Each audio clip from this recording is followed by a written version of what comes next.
Alô, som?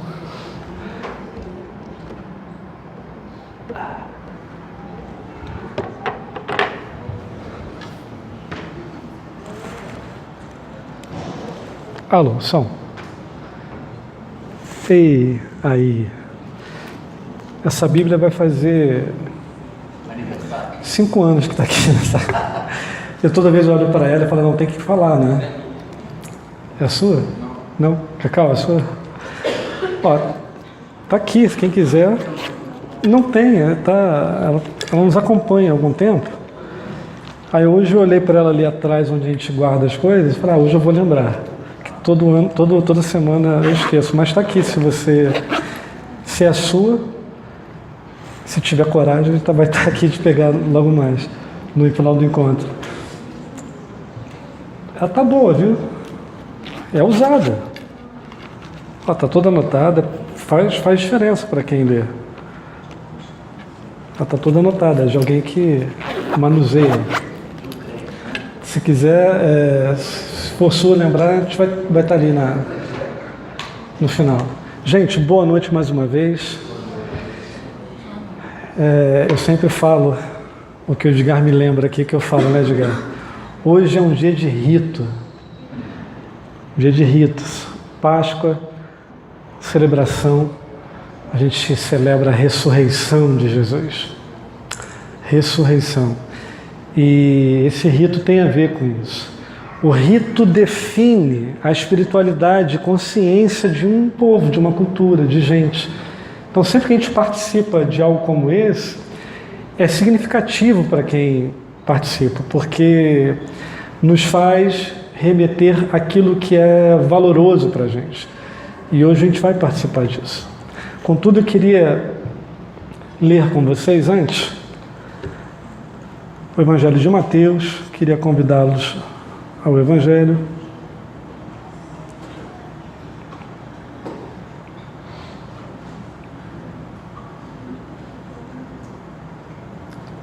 Mateus 26.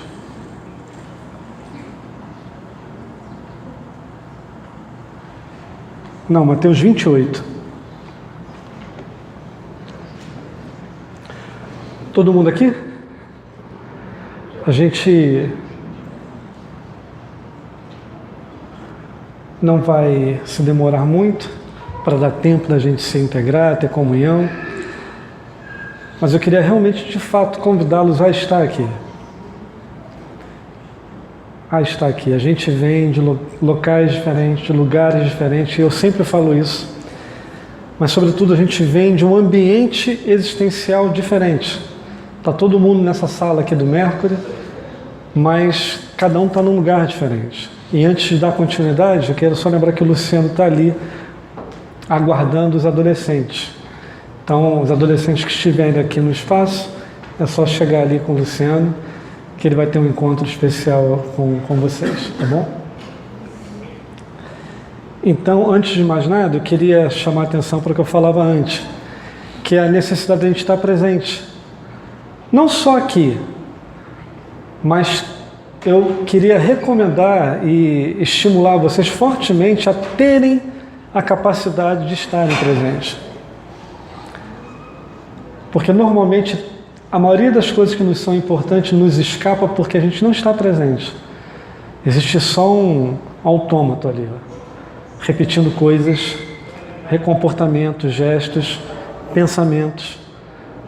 Está tudo ali, menos você. Você está perdido em algum lugar de você mesmo, sem jamais ter acesso a ele, porque está tudo tão robotizado, tudo tão automatizado, os discursos estão tão viciados, que isso vive sozinho.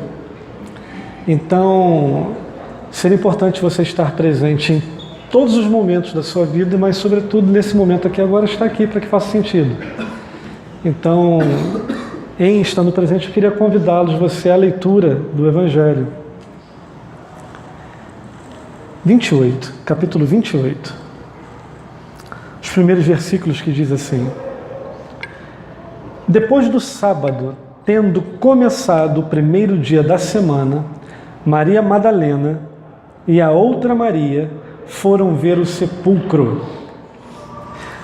E eis que sobreveio um grande terremoto, pois um anjo do Senhor desceu dos céus e, chegando ao sepulcro, rolou a pedra da entrada e assentou-se sobre ela. Sua aparência era como um relâmpago, e suas vestes eram brancas como a neve. Os guardas tremeram de medo e ficaram como mortos. O anjo disse às mulheres: não tenham medo. Sei que vocês estão procurando Jesus, que foi crucificado. Ele não está aqui. Ressuscitou, como tinha dito. Venham ver o lugar aonde ele jazia. Vão depressa e digam aos discípulos dele: ele ressuscitou dentre os mortos e está indo adiante de vocês para a Galileia. Lá vocês o verão. Notem que eu já os avisei. Repito o versículo 5. O anjo disse às mulheres: não tenham medo. Sei que vocês estão procurando Jesus, que foi crucificado. Ele não está aqui. Ressuscitou como tinha dito. Venham ver o lugar onde ele jazia. Vão depressa e digam aos discípulos dele: ele ressuscitou dentre os mortos e está indo adiante de vocês para a Galileia. Lá vocês o verão. Notem que eu já os avisei. As mulheres saíram depressa do sepulcro, amedrontadas e cheias de alegria, e foram correndo anunciá-los aos discípulos de Jesus. De repente, Jesus as encontrou e disse: salve! Elas se aproximaram dele, abraçaram-lhe aos pés e o adoraram. Então Jesus lhe disse: não tenham medo. Vão dizer aos meus irmãos que se dirijam para a Galileia. Lá eles me verão. Que o Senhor nos acompanhe nessa reflexão, nos dê discernimento e que o Espírito da verdade de fato nos invada e faça aquilo que lhe é próprio. Senhor, de mim nada tenho a oferecer, nada, absolutamente nada. Que o Senhor comunique a sua palavra ao coração de cada um aqui, em nome de Jesus. Amém. Amém. Jesus ressuscitou, hoje é Páscoa, a gente celebra isso. A ressurreição é o que nos traz aqui hoje, é o que nos permite estar aqui diante de um novo modelo de existência. Porque o que vigorava antes da ressurreição era um outro paradigma, um outro modelo, o modelo da morte. A destinação de todo ser vivente é a morte, o sepulcro.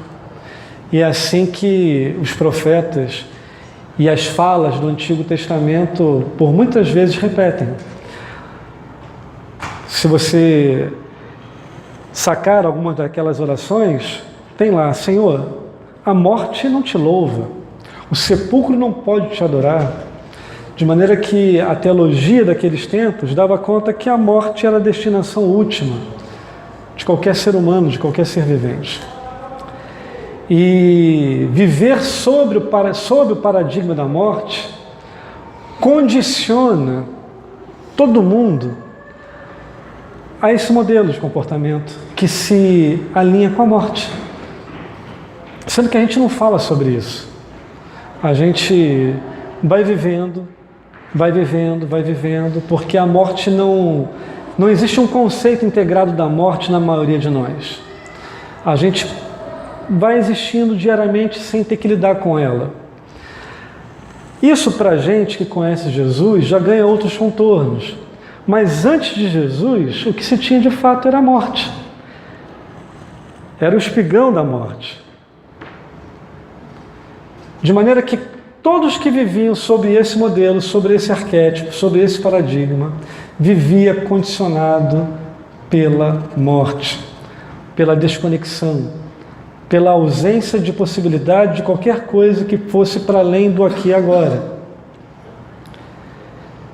Muitos tolhidos pelo medo, pela opressão, E não são poucas as causas ou as consequências de se viver tendo sobre nós o paradigma da morte. Uns se entregam a desfrutar tudo que seja possível, outros se entregam a negar tudo que seja possível, outros, ou a maioria, se propõe a nem pensar sobre isso e viver numa arrancada só até onde der. Porque, afinal de contas, o que prevalece é a morte. Mas em Jesus, ou na ressurreição, e o que a gente acabou de ler descreve um momento onde algumas mulheres, as Marias, né, conforme a versão de Mateus, se dão conta que Jesus não está lá, que Jesus ressuscitou. E encontra um anjo falando: olha só, vocês estão procurando Jesus. Eu sei que vocês estão procurando Jesus, mas ele não está aqui. Olha só, vem cá ver. Presta atenção, dá uma olhada aqui. Olha aqui. Ele faz questão de mostrar a essas mulheres o jazigo, para que elas contemplem aquele ambiente e se deem conta que naquele ambiente eles não podem encontrar Jesus, porque ele ressuscitou. Isso pode ganhar os contornos mais filosóficos, ideológicos, conceituais. No entanto, eu sou daqueles que crê na literalidade do que está escrito, na loucura da ressurreição, que de fato ele é a primícia entre muitos, o primogênito que desfrutou da capacidade de por si só ressuscitar, de conectar dimensões, transcendência e existir sob um novo paradigma que não é mais o da morte, mas o da vida e o da vida eterna.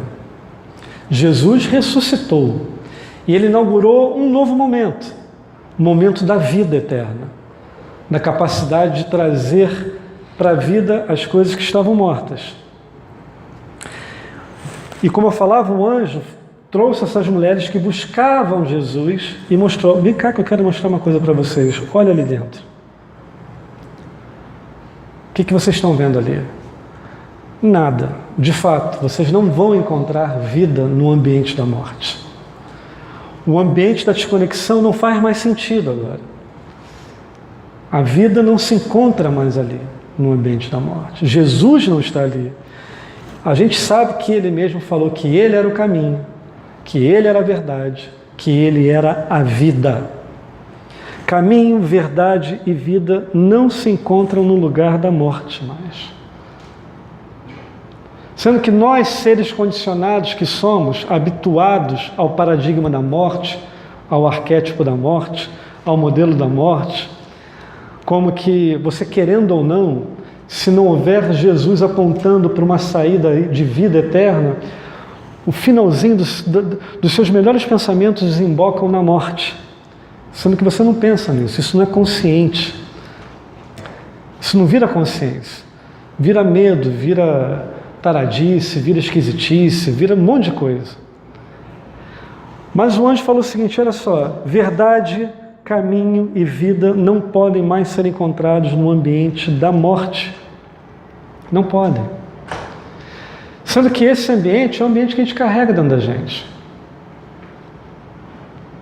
É a acumulação de anos e anos e anos e anos e anos e anos e anos de existência sobre o paradigma da morte. Isso daquilo que a gente vivenciou de experiência de vida até aqui. Fora todas as acumulações de vida que vieram dos nossos ancestrais até aqui, que ficam disponíveis em formas de comportamentos, modelos, de cultura, que vai sendo agregado desde pequenininho na gente, de maneira que tudo isso vai se assentando dentro da gente, carrega impressões da morte, da escuridão, condicionamentos que não significam vida ou que não apontam para a vida. E uma hora isso pesa. Uma hora isso pesa. Você, quando é garoto, você está lá correndo, andando, brincando, pulando, subindo. Mas vai passando o tempo, vai passando o tempo, vai passando o tempo. E o próprio corpo vai sentindo isso, aquelas ligações que ficam entre as articulações, vai cedendo, o osso vai batendo com o osso, vai dando osteoporose, e você vai sentindo isso. Com o tempo, o paradigma da morte se instala e a vida não mais acontece. Não é à toa que a palavra fala que o salário do pecado é a morte. O salário do pecado, da transgressão, da falta de observação, seja ao espírito ou daquelas intuições mais sinceras que dizem a você o que ou não fazer, que não combinam com a vida, leva à morte.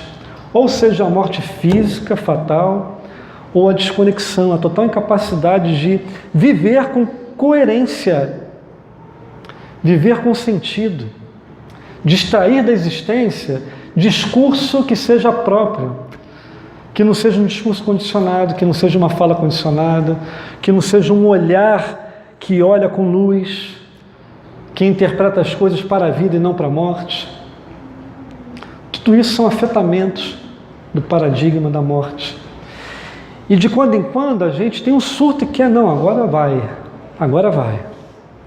Agora eu vou parar com isso, eu vou mudar os meus pensamentos, eu vou mudar os meus ideais, vou mudar os meus valores.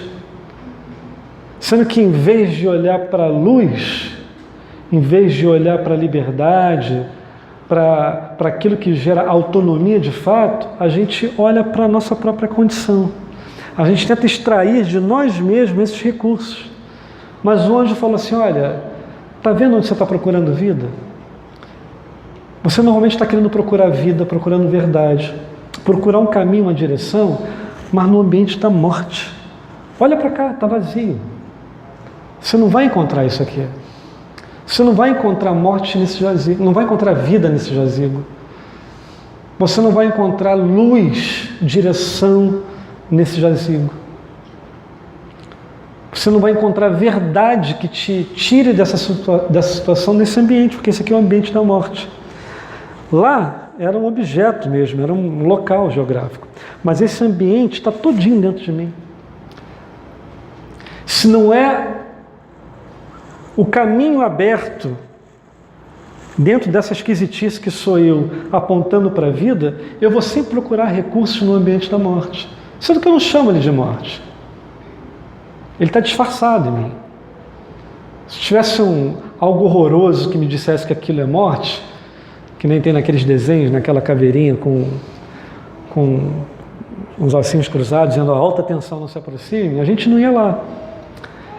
Sendo que o ambiente da morte está aqui dentro. A gente já carrega ele desde muito tempo. Ele sempre chega disfarçado para a gente.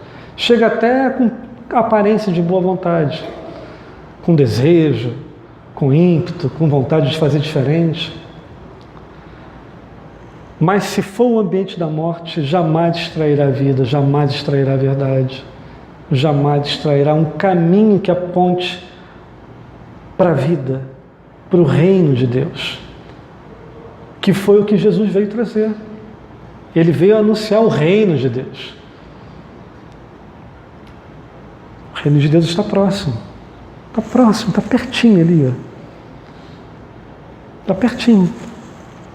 Mas esse reino só recebe aquele quem se submete ao domínio da coerência, da harmonia, que não dá espaço para pensamentos fúteis, idiotizados, para aqueles que param diante da atitude, diante de um fruto que vai ser extraído e fala, esse fruto está saindo do ambiente da morte ou do ambiente da vida? Esse fruto, isso que eu vou falar, tem a ver com o reino da coerência, da harmonia, da boa vontade, da verdade, ou tem a ver com o reino da morte? Quem se propõe a pensar isso o tempo todo é capaz de ter um escape e não se condicionar. Hoje, na Páscoa, são fartas analogias, porque a Páscoa em Jesus celebra a capacidade dele nos libertar do reino das trevas para o reino da luz. Mas a Páscoa já era celebrada antes, como uma celebração da liberdade, da fuga do Egito, da escravidão, da morte para a liberdade, da desconexão para a conexão. Esses ambientes existem aqui dentro o tempo todo. A gente pode sacar um fruto que se relacione à desconexão, à morte, ou expressar vida, que tem a ver com o reino da luz, da coerência, do amor. Essa é uma decisão diária de cada um de nós. De cada um de nós. Agora, isso tem a ver com você. Porque a gente senta, a gente vem para cá, a gente se reúne, a gente se submete a todas as mecânicas que estão disponíveis. Mas se não houver consciência no processo, nada muda. Prevalece o reino das trevas. Prevalece o condicionamento da escuridão, da morte. Se a gente não entender que de fato ele ressuscitou, isso nos dá um escape para a ambiência da vida, a gente permanece nos nossos próprios delitos e pecados. E livre e distante do reino da luz. O reino da coerência, da lógica, da harmonia não se estabelece em nós, porque a gente prefere sacar frutos, sacar expressões dos nossos condicionamentos que foram implementados no ambiente da morte. O rito, como eu disse no início, ele expressa e define a consciência da nossa espiritualidade. São símbolos, e eu já falei isso aqui. Símbolos carregam significados, carregam informações. Símbolos são pacotes de conteúdo. Sabe, eles entregam conteúdo. Sabe, é um protocolo, é um TCP/IP lá, é um pacote de informação que dá um monte de coisa ali.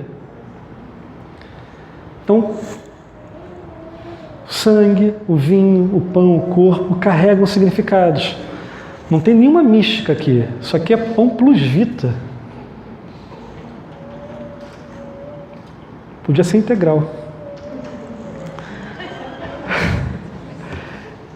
É pão e suco de uva.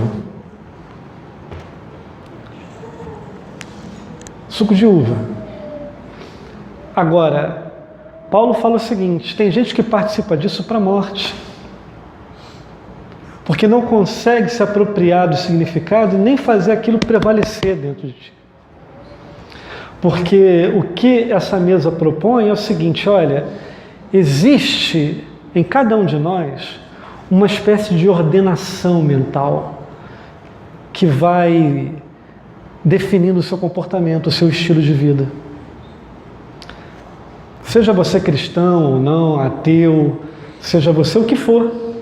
Se você é um adulto médio, você vive a partir de uma ordenação mental. Você enxerga a realidade e a realidade se ordena em você, fazendo com que você decida, defina valores, propõe uma hierarquia, uma escala de valores e vá decidindo as coisas. Então, essa ordenação mental daqueles que se identificam com Jesus precisa ser a ordenação mental do reino de Deus. Do reino. Se a gente professa Jesus como Senhor, Ele é o Senhor. A não ser que seja só uma brincadeira. A não ser que você esteja falando somente, Ele é o Senhor. Ele é flamenguista, Ele é tricolor, sei lá, você pode falar o que você quiser. Mas o que a gente está falando, gente, é da verdade. É da capacidade de ser verdade em ti. Ele ressuscitou ou não, afinal de contas? Você está aqui só cumprindo uma agenda, ou você vem para cá carregado da certeza que Ele ressuscitou? Agora, se Ele ressuscitou, a sua ordenação mental precisa ser conforme isso, conforme essa realidade. Porque se é sua ordenação mental que define o seu comportamento, o seu estilo, o seu ethos, não tiver a ver com isso, você está perdendo tempo. Em qualquer lugar que você estiver. Em qualquer lugar. O convite da mesa é nos dar a oportunidade de conciliar aquilo que é a nossa ordenação mental, que são os valores sobre o qual eu vivo a minha vida, e se a gente está aqui, num encontro que professa fé em Jesus, a gente está falando o seguinte: olha, nós somos discípulos de Jesus e queremos viver conforme os valores do reino. Eu quero expressar aquilo que possa ser útil, bom. Se algum proveito há, é isso que eu quero manifestar. Tanto daqui para fora quanto daqui para dentro. Porque se não for assim, a gente vai ficar entregue aos nossos próprios pensamentos. E a inutilidade deles e a vacuidade deles, conforme Paulo fala. E para que a gente não fique vinculado somente à vacuidade dos nossos pensamentos, é preciso que a gente incorpore uma nova ordenação mental, uma nova ética. E essa ética é a ética da ressurreição. São os valores que Jesus propôs quando traz o reino. A capacidade de cada um aqui ser nova criatura, de ser gente boa do Evangelho, de ser gente nova, tem a ver com a disposição de tomar melhores decisões todos os dias. Agora, acredite, isso não tem a ver com decisões gigantescas. Tem a ver com decisões pequenas. Pequenas. Que antes de afetar o próximo, vai afetar você. Porque tudo aquilo que acontece no seu dia a dia, que você não se apropria com a consciência, está lá solto dentro de você. E aquilo vai te afetar de alguma forma. Se isso não tiver um lugar apropriado, conforme a ética do reino, isso vai ficar solto dentro de você. E se isso não for orientado para a ressurreição, vai ser orientado para a morte. Porque o pendor de cada um aqui, pode ter certeza, é para a morte. É o natural. É o pendor da morte. O que nos livra de fato de ter qualquer inclinação para a morte é a capacidade de abraçar esse novo ordenamento, essa nova ordenação mental que se estabelece em Jesus. Que corrige o nosso imaginário de quem Deus é, corrige o nosso imaginário de quem nós somos e de quem nós podemos ser nele. E isso é todo dia, é todo dia, é todo dia, todo dia, todo dia. A gente pode ir aqui participar disso, comer um suquinho, um pãozinho, ou aproveitar a oportunidade para corrigir rotas, rumos, propor novas direções, propor a ressurreição daquilo que está morto dentro da gente e que tem que apontar para a vida. O rito dá essa oportunidade da gente conciliar o que seja a sua visão de mundo com a sua prática diária. Com a sua prática diária. Visão de mundo com prática diária, sintetizada numa mesa ritual, numa mesa memorial. Aos que participam para a morte, é o que Paulo fala, porque não está nem aí. Ou está ali de maneira mística, mágica, como se o suco de uva pudesse mudar alguma coisa na lógica espiritual, ou enfim. Agora, o que aqueles elementos representam tem total capacidade de trazer, tirar da morte para a vida, os seus pensamentos, os seus hábitos, o seu condicionamento, o teu espírito. E fazer vida nova acontecer aí dentro. Nas suas pequenas decisões, nos seus reflexos, nas suas percepções. Desacelerar aquela vontade eufórica de dar uma resposta imediata. E aí quando isso acontece, saem coisas refletidas. E quando sai, meu irmão, já saiu para você primeiro. E pior que quando sai sem você perceber, a tua consciência fala, é assim que ele funciona, então vamos lá, isso aqui é valor para ele. Seu inconsciente pega isso, isso aqui deve ser importante para ele, está falando isso toda hora. Vamos fazer repetir essas coisas, né? Que é assim que o inconsciente trabalha. É por isso que se seus olhos forem bons, todo o teu corpo será luz. Porque se você só tem a capacidade de ver coisas boas e de contemplar o belo em tudo, as chances são que você vai continuar contemplando só as coisas belas. Porque é isso que vai emergir diante de você. Agora, se você só reclama, mau humor, seu discurso é incompatível com a realidade. São falas despropositadas que não expressam verdade. O teu inconsciente fala assim, bom, isso aí que deve funcionar para ele, né? Vamos dar mais para ele disso aí. Aí você repete o teu vício. O que nos livra disso, gente, é saber que Jesus ressuscitou. E com Ele eu estou ressuscitado. Estou ressuscitado.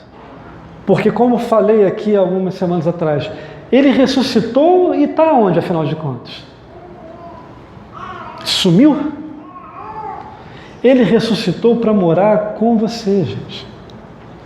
Ele ressuscitou e vive dentro de cada um de nós. Está vivo, está aqui. Está aqui. E ele fala, olha, eu estou indo adiante dele. Fala lá para os discípulos que eu estou indo adiante deles. E que eles vão me ver lá na frente. Não para de andar, não. E no final Jesus repete para ele, olha só, eu já tenho isso. Note que eu já tenho anotado isso para vocês. Vá lá e avisa aos discípulos que eu estou indo adiante deles. Porque se eles resolvem parar e voltar, não vai encontrar com ele que está ali. Então, se você quiser encontrar com a verdade, continua andando, sabe? Andando. Para longe da morte, para longe desse condicionamento. Se você não quiser, não precisa fazer nada, pode ficar do jeito que está. Não precisa mover uma vírgula. Fica do jeito que está. Agora, se você quer ser catapultado da morte para a vida conforme a realidade que já existe em nós, porque é o que Paulo fala, ele nos libertou do império das trevas e nos transportou para o reino do Filho da luz, do reino da luz, do Filho do seu amor, no qual temos a redenção dos pecados, a remissão dos pecados. Acorda, sai desse condicionamento, que inclusive está operando agora, nesse momento, tentando te afastar daquilo que pode ser útil nesse momento, seja numa navegação, seja no cansaço que vai se instalando por ter que ouvir coisas que te forçam a pensar, que te forçam a concatenar coisas, seja o que for. Mas todo dia diante de ti está a possibilidade da vida e da morte. O anjo fala assim, olha, vem cá que eu quero te mostrar, aqui não tem vida. Aqui não há possibilidade dele estar, porque ele não está aqui. O caminho não está aqui, a verdade não está aqui. E a vida não está aqui. Porque esse é o ambiente da morte. Então lembremos todos que a gente não precisa mais ser condicionado por isso. Porque Jesus ressuscitou e inaugurou um novo paradigma. A possibilidade de um novo modelo mental. A possibilidade de uma reordenação da nossa visão de mundo. E isso leva tempo, tá, gente? Porque desde criancinha você está sendo condicionado. E essa decisão é uma decisão diária, de andar conforme a vida, de andar conforme a verdade, de andar conforme gente ressurreta. Gente que não precisa mais andar conforme a morte. E ao participar da mesa, ele dá a chance a cada um aqui de falar o seguinte, bom, eu preciso de fato entender que isso aqui aponta para um novo modelo de vida. Não quer dizer que você nunca mais vai errar, que você nunca mais vai transgredir. Não quer dizer isso. A fé cristã não é de gente que não erra. É de gente que erra, mas reconhece esse erro o quanto antes. E através do perdão, da remissão, consegue reorganizar a vida e passar desse limite, sabe? Então, ao participar da mesa, a gente tem a chance de sintetizar, de condensar, de resumir e de trazer para nós o significado da vida, da ressurreição. Saber que a gente não precisa mais andar conforme a morte. Que todo dia é dia de vida. Que Ele está diante de nós e só vou conseguir chegar se eu continuar andando em direção à vida, em direção à verdade. Quando eu ando em direção à vida, em direção à verdade, neste caminho que Ele propõe, eu encontro. Então essa é a mesa dos ressignificados, dos recomeços, da decisão de andar conforme um novo modelo, que é o modelo do reino, da coerência, da lógica, da harmonia, da verdade, do amor, que faz com que tudo que possa ser produzido ou expresso por cada um de nós seja útil, relevante. Se tiver algum proveito, professe, proclame. Agora, se não tiver, pare e pense. Pare e pense. Porque se isso for à frente, são condicionamentos da morte. Paulo fala o seguinte, olha, analise-se, pois, o homem a si mesmo e participe. Participe. Não é um momento de separação. Porque se você é um ser que sobreviveu às instituições, sabe que nesse momento é uma divisão de quem pode e quem não pode. E está claro que ninguém pode. Ninguém se banca aqui. Ninguém se banca. O que está disposto aqui é a oportunidade de tomar consciência disso e viver conforme o paradigma da ressurreição. Porque toda vez que a gente faz isso, a gente anuncia a morte do Senhor e a sua ressurreição, até que Ele venha. Um dia Ele espera fazer isso com a gente, face a face. E a gente vai fazer, face a face. Sem nenhum constrangimento, sem nenhum peso do que está aqui na terra dos presentes nos oferece. E a gente vai celebrar isso juntos. E onde é que está a emoção nesse momento? Não sei onde você a coloca, não sei como é que você trabalha com a emoção. Nós não somos chamados a viver pela emoção, mas pela fé, pela convicção, pela certeza que o teu ordenamento mental obedece à lógica do reino, do evangelho, da verdade. Isso pode produzir muita emoção e alegria. Ou talvez isso não gere nenhum tipo de comportamento diferente. Mas é preciso ter verdade, é preciso ter convicção. A emoção vem a posteriori. Então o convite é para que você se aproprie disso com o seu melhor coração, com o seu melhor espírito. Hoje a gente celebra a ressurreição. A ressurreição. Paulo fala, olha, vocês já estão lá, assentados, nas regiões celestiais. Então vive conforme essa realidade, diariamente. E hoje celebra. Faz com que isso em você crie uma síntese entre a sua visão de mundo e aquilo que você exterioriza todos os dias no seu comportamento, nas suas decisões, nas suas atitudes, na sua fala. E tomara que ela expresse o que seja conforme a verdade, o amor. E que isso traga vida. Traga vida. Que isso te conecte. Que isso gere novas conexões mentais, inclusive. Atire em você dimensões que estão presas no condicionamento da morte e te leve para a vida, uma vida ressurreta. Vamos ficar de pé? E nós vamos participar da mesa, carregado desse significado.